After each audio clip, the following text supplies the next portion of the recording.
Angry guy here. And Filipinos only want men for their money and utility, but most men refuse to believe it. So let's just go ahead and jump right into the topic. Filipinos only want men for their money and utility, but most men refuse to believe it. It's quite unfortunate that a lot of guys don't comprehend this. There's a video by Sunshine Shoulders, Calvin, where he actually talks about this very interesting factor. He says that there's an unspoken agreement between men and women in the Philippines. And a lot of these guys over in the Philippines that go to the Philippines, they're still simps. They're still simps. They start talking about how virtuous the Filipina is, how humble the Filipina is, how she doesn't ask for anything. She won't accept anything from them. She won't accept money from them. And they think that this woman is so wonderful and virtuous and perfect. And these men are completely blind. These men are completely blind. They don't even get it at all. In Western society, the amount of money that you need to buy a house right now is ridiculous. There is no reason why people should be spending $1.5 million, $2 million to buy a house in Brooklyn, New York. No one should be spending $5 million to buy a house in Queens. No one should be spending $50 million to buy a house in Manhattan.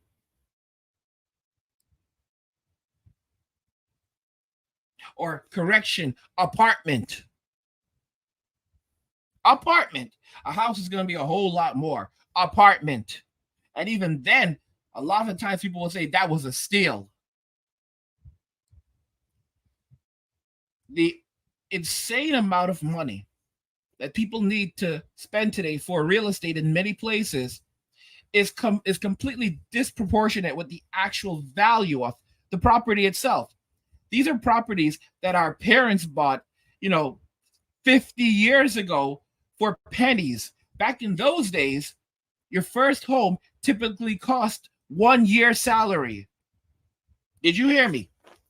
Back in my parents' days, back in grandpa and grandma's days, grandma and grandma are my parents. I'm 40 years old. Property cost typically 1 year's salary for a man. 1 year's annual income. This whole 30-year mortgage thing is a brand new scheme. It's essentially it's basically a pyramid scheme. Everything today is a pyramid scheme. It's just dependent on the last idiot that they signed up. All right?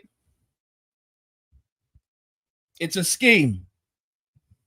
Because our parents, when they bought their first home, it would usually cost 1 year's annual income. When my father bought his house over 20 years ago, in the 1990s, the house cost around $120,000. That house is currently now valued at $700,000 or more. $700,000. A house that he purchased over 20 years ago, but not that long ago, for $120,000, now cost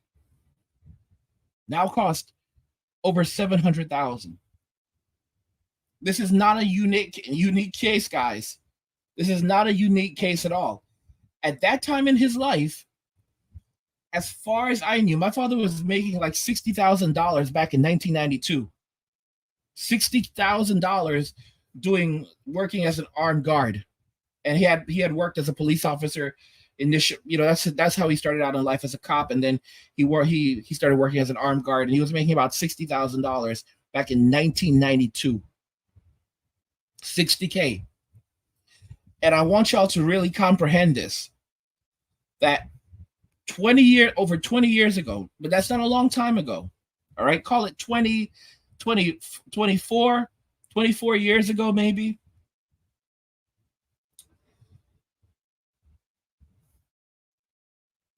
You could buy a house with just 2 years income.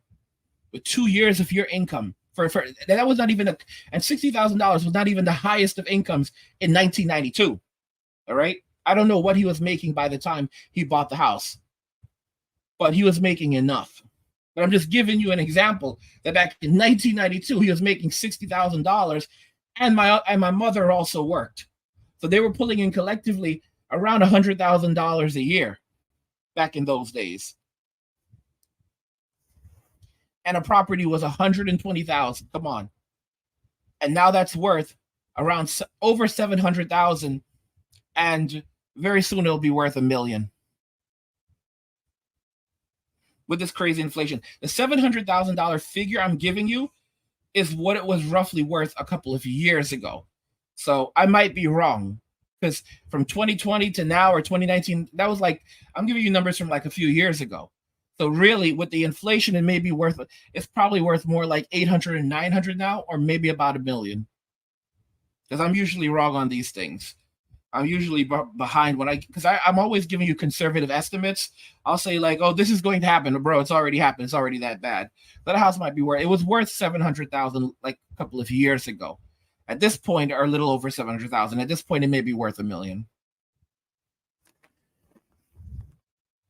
Guys, that's almost a 10 times increase. That's almost a 10 times increase, right? And so I share that example with you because I want y'all to understand that what we're spending today for property, for real estate, is absolutely ridiculous. Absolutely ridiculous. So the money that you earn, that $30,000 in disposable income after taxes, that $50,000 in disposable income after taxes, in a normal economy, you should be able to purchase a property with at minimum 2 to 3 years of your annual salary. And if it was normal, it'd be about 1 year of your annual salary for a starter home. This notion where you can't even find a place to live anymore unless you spend almost all of your disposable income on food and shelter is ridiculous. Is ridiculous. Almost all of your disposable income on shelter and then the remainder on food is ridiculous. Okay? The rest of the world just hasn't caught on to the hyperinflation and insanity that we have in Western society, where people have fallen into this mad cycle of paying for something way more than it's actually worth. Because Western society has now become this machine where you're taxed for everything and it's going to drain you of everything. Do you think that people could ever live the way that they're like? Do you think people from the 1800s and before would ever sign up for something like this?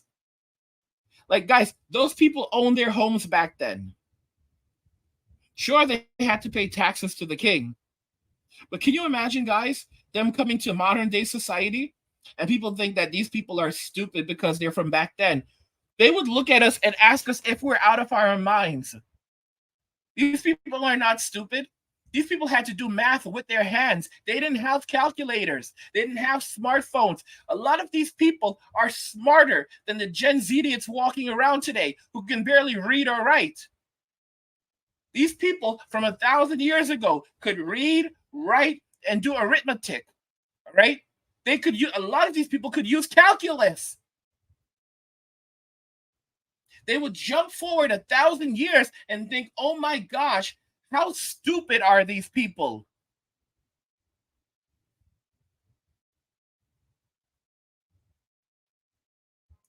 My goodness gracious. We think we're so intelligent and so bright because of our fancy gadgets? Come on. Come on. When you go to the Philippines and you go over there with that amount of money, and you go and you get yourself a Filipina, there's an unspoken agreement that you pay for everything.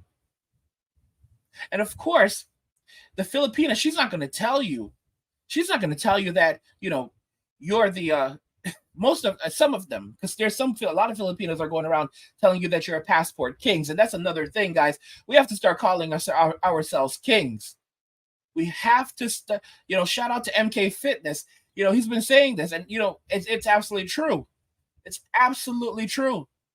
He popped up and he said, "Nah, we need to start saying passport kings." And he's right. The Filipinos have been called. Some Filipinos call us kings, and they're not wrong, guys. A queen without a king is a glorified peasant. There is no domain for a queen to rule over unless it is established by a king. It's because of the welfare state why why the resources of men are being taken away and reallocated to bail women out of every bad decision that they make. But have no doubt, we are the kings. When we establish a family, our homes and everything that we own, that is our domain. Our children, our wives, they are subjects within our kingdom. People don't realize that we are kings. That's why some Filipinos even say it. A lot of them don't say it, but you know that. Guys, when you go to the Philippines, as soon as you get off the plane, there is a woman who wants to go straight with you to the hotel. But keep in mind, it's not like American society where you have women that are getting intimate with all these Chads and Tyrones. No, they're not going with you to the hotel because you're a Chad or Tyrone. They're going with you to the hotel because you're the complete and utter opposite. Because they know they need to act fast to secure you. When the average salary in the Philippines, a good salary in the Philippines is $3,600, and you're going over there with $36,000 in disposable income every single year. They know right off the bat that you are rich. And let me make this clear. I've said this once and I'll say this again. $36,000 in disposable income in a country like the Philippines is not much different than $360,000 in the Philippines. You're going to say, you're crazy, Angry. I've explained this already. And this is something that Calvin has talked about over on his channel, Sunshine Shoulders. A $1 cup of coffee is still a $1 cup of coffee. It doesn't matter if you only have $10,000 to your name or $1 million to your name. You should not be spending $100 for a $1 cup of coffee. So when you go to the Philippines, you can, on $1,000 a month, you can live like a king. Anyone who goes to the Philippines and says, "Oh, I'm a millionaire, so I can spend $10,000 a month," then you're wasting your money. And some of y'all don't understand it. When I say you're wasting your money, Bill Gates literally said this once. He said that people don't understand that a steak still tastes the same when you're a billionaire. A steak still tastes the same when you're a billionaire. People don't comprehend it. There will always be opportunists that will tell you that, oh my gosh, this is a wonderful steak and blah, blah. Bro, it's a $5 slab of meat in the Philippines. They'll take that same $5 slab of steak in the Philippines, claim that this place is a 5-star restaurant, and the steak is being prepared by El Diablo Santa Monica Rodriguez. I know, El Diablo, the devil. But I mean, something like that, right? Oh my gosh, El Diablo is here. Es aquí. And it's just ridiculous. It's just ridiculous. You have people like, "Esta es muy rico." No, it's not, bro. It's not. It's not. Y'all are just foolish. Y'all are just foolish. Overpaying for something that is you're paying $100 for a dollar cup of coffee. You're paying $500 for a $5 piece of meat.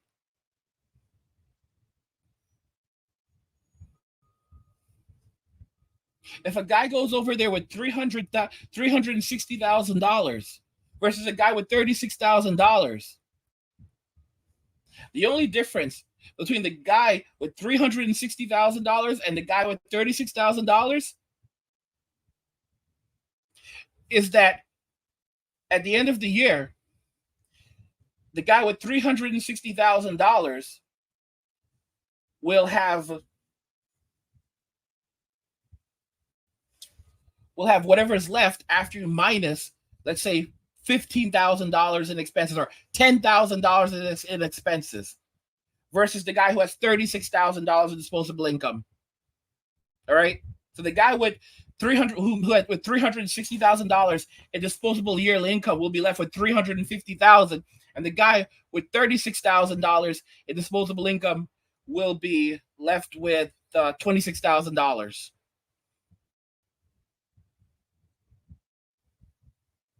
Do you guys understand that now? It's still because both of them are still paying the same price for a $1 cup of coffee. It's a $1 cup of coffee. And the Filipinos know that. When you go over to the Philippines, you're paying for everything. You're paying all her bills. You're covering all the utilities. So when she starts saying, oh, no, you don't need to do anything else. You don't need to do this. If your Filipina has a job and you're covering all the bills in the house, then guess what? All the money she makes is her own money, and that's disposable income. And you don't even seem to realize that she's putting that all in the bank. You're covering food, you're covering shelter, you're buying her clothing, you're getting her everything she needs. You may even be helping her family.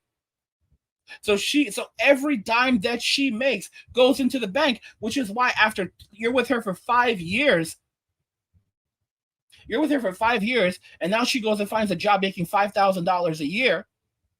She put away every dime of that money. She saved every dime of that money, put it into a savings account, earned interest on it, and squirreled away every other dime that she made because you cover everything. So now she has anywhere from $25,000 to even $30,000 sitting in her savings account. So now she's rich in the Philippines. And then on top of that, men from Western society tend to do more than men in other countries. They tend to help with the cooking sometimes. They tend to help with the cleaning sometimes. They'll go shopping with their wives. They'll do a lot of these things. Men in other countries, a lot of them don't do these things. They leave that. That's all. Those are things that are left to the women. All right, spending time with the children, helping to take care of the children. The men don't do these things. So the woman is getting a ton of utility out of the foreigner. The foreigner tends to be more mature. He knows exactly what he's looking for. He's more respectful. A lot of these guys over there, they act like foolish guys. I know a doctor who once literally told me that she had like a bunch of kids with this guy. And I asked her, like, okay, and is he a doctor too? She said no. I said, okay, so what does he do? So what does he do for a living? Nothing. I am like, okay, what do you mean nothing? He does nothing for a living. What education does he have? He has none. How many kids again do you have with him? I have 5 kids with him. Wait a minute, how old are you? I am 28. What the heck? What the heck? Where is he now? Walking the streets. What? Why would you get in a relationship with someone like this? I don't know. This is modern women for you. This is modern women for you. I'm just pointing it out. Okay? Just pointing it out. They don't actually, the guys that they're actually attracted to, are a lot of times these types of guys. The Filipinas, they want you because they know that you are their best shot at survival. This is why when they say a chick is a chick, all women have that nature. All right? If women in the Philippines didn't need you, they would be running the streets with Chad and Tyrone. Guys, I want to know if you agree with everything I said in this video, that Filipinos only want men for their money and utility, but most men refuse to believe it. I want to hear your thoughts on this. Like the video if you like it. Don't forget to subscribe. And if you like the video, share the video. And just remember that all roads lead to MWA, men walking away, and cheers.